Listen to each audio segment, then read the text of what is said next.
Comenzamos nuestro tercer día del ayuno haciendo nuestra oración en el nombre del Padre, y del Hijo, y del Espíritu Santo. Al comenzar este tercer día del ayuno, es mi intención, Señor, mi deseo y voluntad de llamar a la divina voluntad para que ella tome, posea y absorba todos mis pensamientos, mi memoria y toda mi voluntad, para que sus designios divinos obren en mi vida y no los arruine con mis intereses personales. Dame la gracia de no arruinar esos designios divinos sobre mí. Quiero olvidarme de mí, vaciarme de mí, disponerme como un niño en los deseos de su Padre, dejar hacer a Dios.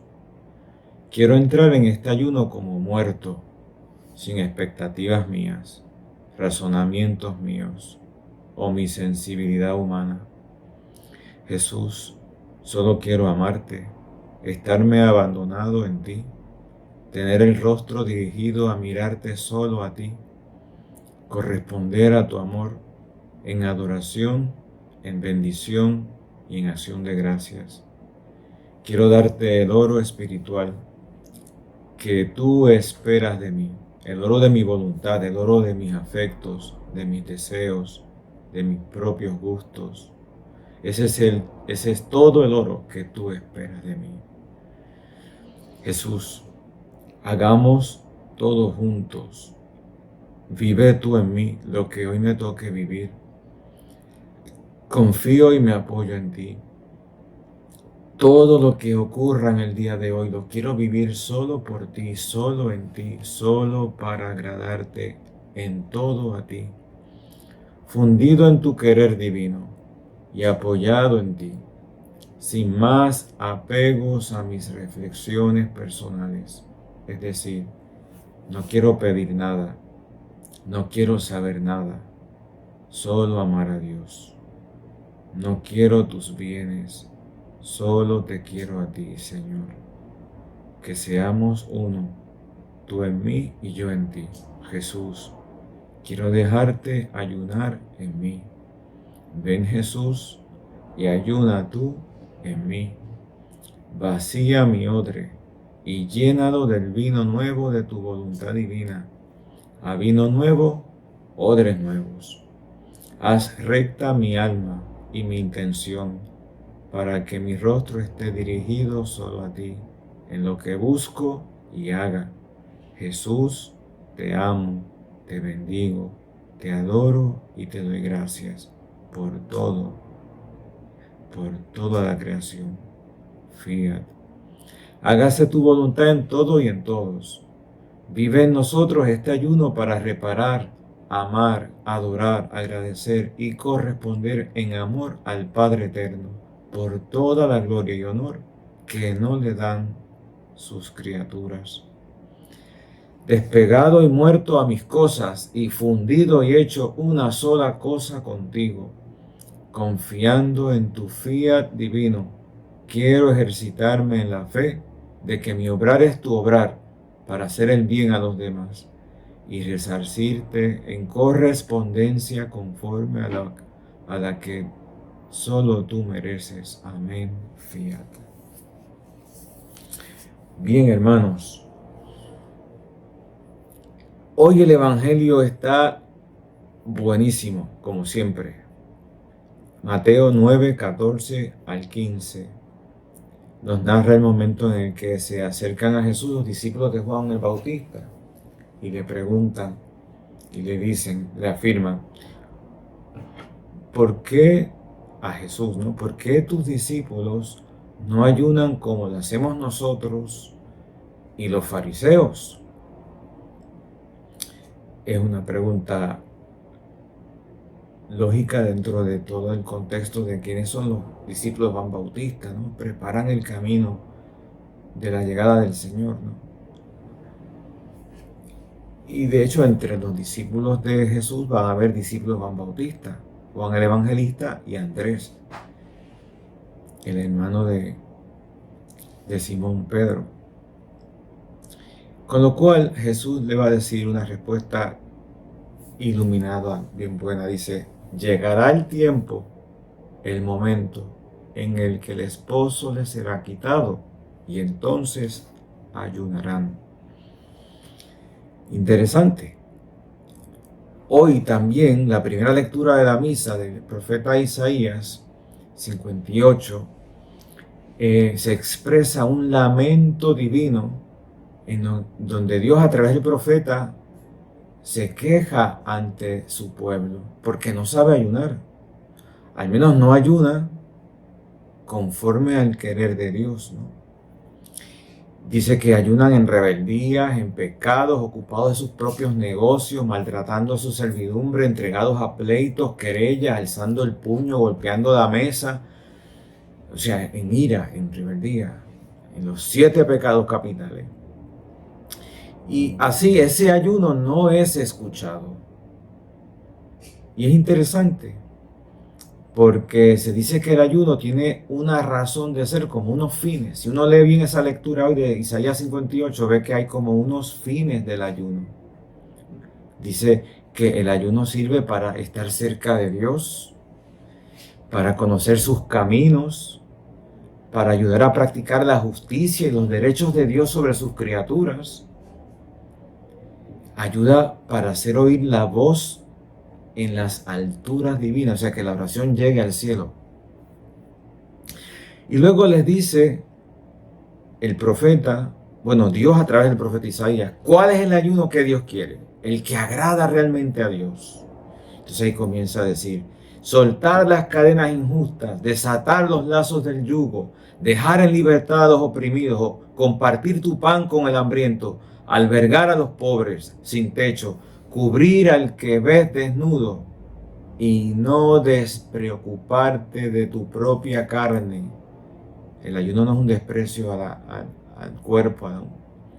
Entonces despuntará tu luz como la aurora, iluminará la conciencia.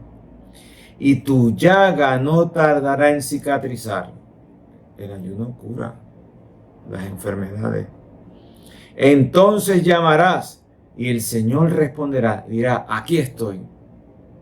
El ayuno provoca respuesta de Dios, respuesta divina. Qué hermoso, ¿verdad? Entonces me llama la atención que desde el Antiguo Testamento ya va Dios corrigiendo el modo de ayunar y a la vez va apuntando lo que va a ser la plenitud del ayuno de Jesús. De modo que cuando Jesús ayuna, hace todo eso que decía Dios a través del profeta en el Antiguo Testamento, porque Jesús vive en la voluntad divina, en la divina voluntad. Jesús hace lo que a Dios agrada. Su voluntad humana está fundida con la voluntad de su Padre. Mi alimento es hacer la voluntad de mi Padre. Mi Padre y yo somos uno, dice Jesús, ¿no? Y por tanto, el ayuno de Jesús es el ayuno en plenitud que completa todo el verdadero sentido del ayuno. Es el ayuno del Nuevo Testamento, de la Nueva Alianza, en las disposiciones verdaderas de la voluntad divina. Y por eso, supuestamente, hay que tener claro que existía ya una práctica del ayuno entre los discípulos de Juan Bautista y los fariseos, que viene del Antiguo Testamento. Y con todo, la práctica de los ayunos de los discípulos de Juan Bautista, yo no creo que sea igual que la práctica del ayuno de los fariseos. O sea, sí, existe un ayuno, pero se ve que hay disposiciones distintas, actitudes distintas, que ya Dios estaba corrigiendo a través del profeta Isaías en el Antiguo Testamento. Y por las actitudes de los fariseos en la época de Jesús no creo que hayan aprendido mucho. Pero ahora viene el Señor a dar un nuevo sentido, un odre nuevo al vino nuevo. Pues aquella práctica de los discípulos de Juan Bautista seguro que agradaba a Dios, ¿no? Seguro que no era metiendo puñetazos ni haciendo injusticia. Pero con todo Jesús va a dar una plenitud de sentido. Y hoy el Evangelio nos muestra esta escena en el que después de esta pregunta de los discípulos Juan Bautista, Jesús responde. Obviamente, siendo los apóstoles judíos, seguramente que ayunarían también algunos de ellos, al estilo de los fariseos, y otros al estilo de los discípulos de Juan Bautista, de hecho, como Andrés y Juan el Evangelista. Jesús dice hoy, ya ayunarán cuando les sea arrebatado el esposo. Y le fue arrebatado de alguna manera tras su pasión y muerte, tras la ascensión a los cielos. Pero con todo, nos ha sido quitada su presencia en su forma terrena, en su forma visible. Aunque resucitado, permanece siempre con nosotros, entre nosotros. Pero esperamos su venida. La iglesia, los discípulos, viven en espera de su retorno. Decimos, Maranata, ven Señor Jesús, grita la iglesia cada día en la misa, ven Señor Jesús. Y por tanto el ayunar mantiene las disposiciones del Antiguo Testamento dadas por Dios y expresa los anhelos de la iglesia peregrina en la tierra orientada a la plenitud de la vida eterna. Mientras estamos en este mundo, aspiramos a la plenitud del reino en que la divina voluntad se haga presente en todo y todos, como en el cielo, decimos en el Padre nuestro. Hágase tu voluntad en la tierra como en el cielo. El ayuno, por tanto, no se trata de maltratar el cuerpo, como decía Dios a través del profeta Isaías. El ayuno ayuda a iluminar la conciencia, iluminará la luz sobre ti. Nos ayuda a ver nuestra verdad, nuestros pecados. El ayuno cura nuestras enfermedades. ¿Cuántos testimonios de personas que en el ayuno han recibido de Dios sanación de tantas dolencias, sobre todo las del alma? El ayuno sana nuestras cicatrices, como decía Isaías. Y el ayuno hace que Dios responda a nuestras necesidades con prontitud. ¡Qué misericordia! Nos va a decir, aquí estoy, como decía Isaías. Pues hoy Jesús nos dice que el ayuno expresa el deseo de Dios. Que así sea. Amén. Fiat.